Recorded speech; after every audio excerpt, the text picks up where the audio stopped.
భారత రాజకీయాల్లో పెను మార్పులకు కారణమైన ఒక యువకుడి కథ ఇది. అమెరికా నుండి వచ్చిన ఒక యువకుడు కేవలం 37 రోజుల్లో దేశ విద్యా వ్యవస్థను కదిలించాడు. ఒకప్పుడు ఫ్లాప్ షో అనుకున్నది ఇప్పుడు లక్షలాది మంది విద్యార్థుల విజయగాథగా మారింది.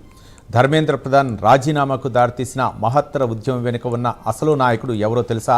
అభిజిత్ దీప్కే. అవును, ఒక సింగిల్ ట్వీట్తో మొదలైన ఈ ప్రస్థానం భారత రాజకీయ చరిత్రలో నిలిచిపోయేలా చేసింది.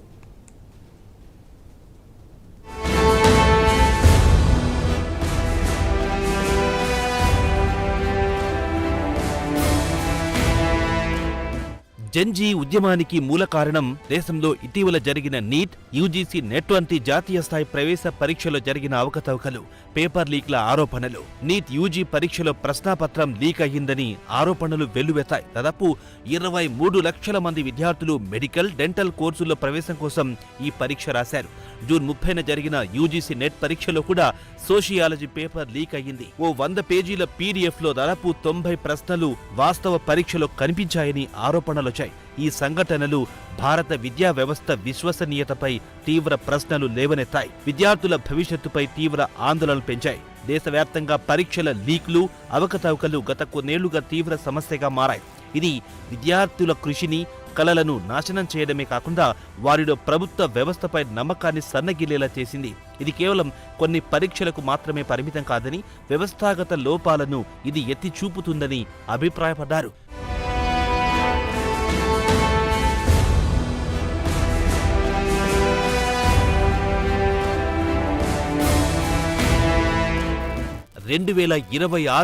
జూన్ 6 ఈ తేదీ చాలా కీలకం. బోస్టన్, అమెరికా నుంచి ఢిల్లీ విమానాశ్రయంలో అడుగుపెట్టాడు అభిజిత్ దీప్కే. అతని చేతిలో రాజ్యాంగ ప్రతి, అంబేద్కర్ ఆత్మకథ ఉన్నాయి. ఢిల్లీలో ల్యాండ్ అవ్వగానే అతను చేసిన మొదటి పనేమిటో తెలుసా? ఎక్స్ వేదికగా ఓ పోస్టు పెట్టడం. ల్యాండింగ్ అయ్యా, జంతర్ మంతర్ వద్ద కలుద్దాం, పువ్వులను తీసుకురండి, పోలీసులకివ్వండి, ఇది ప్రేమ శాంతి యుద్ధం అని కామెంట్ పెట్టాడు. జూన్ 6న జరిగిన ప్రదర్శన ఓ ప్లాప్ షోలా మిగిలిపోయింది. జంతర్ మంతర్ వద్ద ఉదయం 10 గంటలకు చేరుకున్న అభిజిత్ 5 సార్లు ఉత్సాహంగా ప్రసంగించాడు. ధర్మేంద్ర ప్రధాన్ రాజీనామా చేయాలి అంటూ నినాదాలు మార్మోగాయి. కానీ మధ్యాహ్నానికల్లా అతని ఆరోగ్యం క్షీణించడంతో ప్రదర్శనను ముగించాల్సి వచ్చింది. జన సందోహం చాలా తక్కువగా ఉంది. సోషల్ మీడియాలో పుట్టుకొచ్చిన ఈ కాక్రోచ్ జనతా పార్టీ కేవలం గాలి మాటలే అనుకున్నారు చాలా మంది. అభిజిత్ దీప్కేకు సోషల్ మీడియాలో భారీ మద్దతున్నప్పటికీ ప్రత్యక్షంగా అంతమంది రాకపోవడం కొంత నిరాశను కలిగించింది. అయినప్పటికీ ఇది అభిజిత్ను వెనక్కి తగ్గించలేదు. అతని సంకల్పాన్ని మరింత బలపరిచింది. అతని మద్దతుదారులు సోషల్ మీడియాలో నైతికంగా గెలిచామని ప్రచారం చేసుకున్నారు.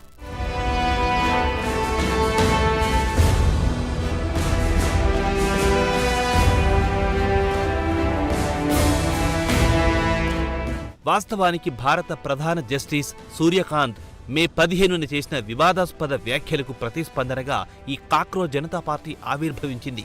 న్యాయవాదిగా సీనియర్ హోదా కోరుతున్న ఓ లాయర్ పిటిషన్పై విచారణ సందర్భంగా చేసిన కామెంట్స్ ఇలా ఓ పెద్ద ఉద్యమానికి నాంది పలకాయి. మే 16న సీజేపీ అధికారికంగా సోషల్ మీడియాలో ప్రత్యక్షమయ్యింది. మే 21 నాటికి కేవలం 5 రోజుల్లోనే సీజేపీ ఇన్స్టాగ్రామ్ ఖాతా 15 మిలియన్ల ఫాలోవర్లను సంపాదించుకుంది. ఆ తర్వాత 2 వారాల్లో 22 మిలియన్లకు పైగా చేరింది. బీజేపీని కూడా అధిగమించింది. జూన్ 20వ తేదీన దీప్కే మళ్లీ జంతర్ మంతర్ చేరుకున్నారు. ఈసారి 2వ దశ ఉద్యమానికి శ్రీకారం చుట్టాడు. ఈ ఉద్యమంలో అతనికి మద్దతుగా నిలిచారు ప్రముఖ విద్యావేత్త, సామాజిక కార్యకర్త సోనం వాంగ్చుక్. జూన్ 28న వాంగ్చుక్ జంతర్ మంతర్ వద్ద నిరవధిక నిరాహార దీక్ష ప్రారంభించారు. వాంగ్చుక్ దీక్ష ఈ ఉద్యమానికి నైతిక బలాన్నిచ్చింది. దేశవ్యాప్తంగా ఈ విషయంపై చర్చ మొదలయ్యింది. తన దీక్ష ద్వారా విద్యా సంస్కరణలు, పరీక్షల పారదర్శకత, విద్యార్థుల సంక్షేమంపై జాతీయ దృష్టిని ఆకర్షించారు. సోనం వాంగ్చుక్ ఆరోగ్యం క్షీణించడంతో జూలై 19న ఆయన్ను ఆసుపత్రికి తరలించారు. అప్పటికే 27 రోజుల పాటు దీక్ష చేశారు. ఆసుపత్రిలోనూ దీక్షను కొనసాగించారు. వాంగ్చుక్ ఆరోగ్యం విషమించడంతో ఢిల్లీ హైకోర్టు ఆదేశాల మేరకు జూలై 18న సఫ్దర్జంగ్ ఆసుపత్రికి తరలించారు. అక్కడ దీక్ష కొనసాగించారు. జూలై 23న ఆయన దీక్ష విరమించే సమయానికి ప్రభుత్వంపై తీవ్ర ఒత్తిడి పెరిగింది. చివరకు 2 కేంద్ర మంత్రుల సమక్షంలో దీక్ష విరమించినట్లు ఎక్స్ వేదికగా ప్రకటించారు వాంగ్చుక్.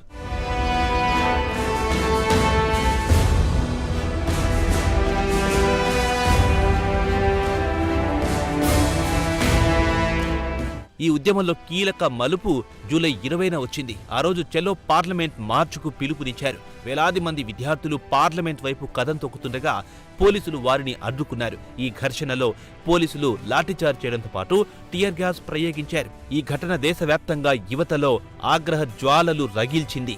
ఈ ఘటనలో 160 మందికి పైగా గాయపడ్డారు. వారిలో 118 మంది పోలీసులు కూడా ఉన్నారు. 100 మందికి పైగా నిరసనకారులను అదుపులో తీసుకున్నారు. పార్లమెంట్ మార్చుకు అనుమతి లేదని, నిషేధాజ్ఞలు అమల్లో ఉన్నాయని ఢిల్లీ పోలీసులు పేర్కొన్నారు. ఈ మార్చ్ సందర్భంగా విధ్వంసం, రాళ్లు రువ్వడం, ప్రభుత్వ ఆస్తులకు నష్టం కలిగించినందుకు ఎఫ్ఐఆర్లు కూడా నమోదయ్యాయి. చూస్తుండగానే దేశం నలుమూలల నుంచి వేలాది మంది విద్యార్థులు జంతర్ మంతర్ చేరుకున్నారు. గుబురు గడ్డం, టీ-షర్టు, జీన్స్ లో కనిపించిన అభిజిత్ దీప్కే ఇప్పుడు సీజేపీకి అత్యంత సుపరిచితమైన వ్యక్తిగా మారిపోయాడు.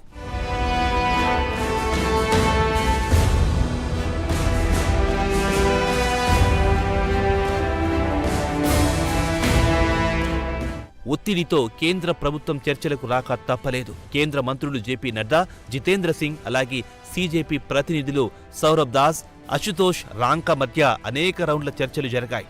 జూలై 20న జరిగిన పార్లమెంట్ మార్చ్ తర్వాత తొలిసారిగా ప్రభుత్వం సీజేపీ ప్రతినిధులతో చర్చలు జరిపింది. చర్చల సమయంలో సీజేపీ 3 ప్రధాన డిమాండ్లను ముందుంచింది. ధర్మేంద్ర ప్రధాన్ రాజీనామా, నీట్ లీక్ కారణంగా ఆత్మహత్య చేసుకున్న విద్యార్థుల కుటుంబాలకు ₹1 కోటి పరిహారం, నిరసనకారులపై నమోదైన కేసులను ఉపసంహరించుకోవడం, పోలీసులు బహిరంగంగా క్షమాపణలు చెప్పడం. మొదట్లో ప్రభుత్వం ఈ నిరసనను తక్కువ అంచనా వేసిందని, వాటిని కేవలం సోషల్ మీడియా ఉద్యమంగానే భావించింది. అయితే చలో పార్లమెంట్ మార్చ్ తర్వాత ప్రజా ఆగ్రహం తీవ్రతను గుర్తించి చర్చలకు ముందుకు రావాల్సి వచ్చింది.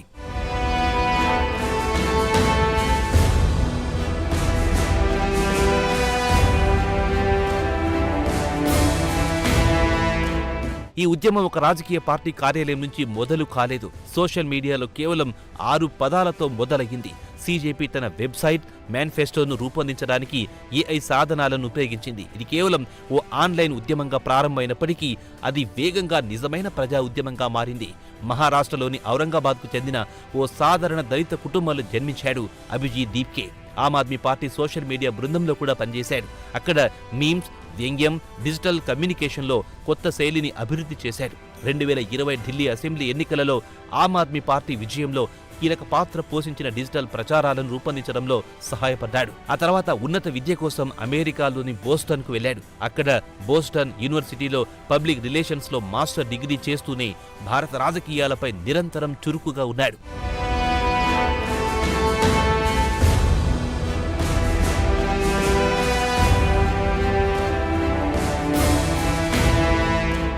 అభిజిత్ దీప్కే సాధించిన అతిపెద్ద విజయం కేవలం ఒక మంత్రి రాజీనామా మాత్రమే కాదు. జంజీ కేవలం సోషల్ మీడియాలో ట్రెండ్లు మాత్రమే సృష్టించగలదు అనుకుంటే పొరపాటని అతను నిరూపించాడు. అవసరమైతే వీధులపైకొచ్చి ప్రజాస్వామ్య పద్ధతుల్లో తమ డిమాండ్లను సాధించుకోగలరని చాటి చెప్పాడు. జేపీ ఉద్యమం మండల్ కమిషన్ వ్యతిరేక నిరసనలు, నిర్భయ నిరసనలతో పోల్చదగినదని నిపుణులు అభిప్రాయపడుతున్నారు. ఈ ఉద్యమం భవిష్యత్తులో విద్యార్థి సంఘాలకు ఓ కొత్త మార్గాన్ని చూపింది అనడంలో సందేహం లేదు. నిపుణుల ప్రకారం ఈ ఉద్యమం కేవలం విద్యారంగ సమస్యలకే కాకుండా విస్తృత పాలనా సంస్కరణలకు, ప్రభుత్వ జవాబుదారీతనానికి ఓ కొత్త ఒరవడిని సృష్టించింది.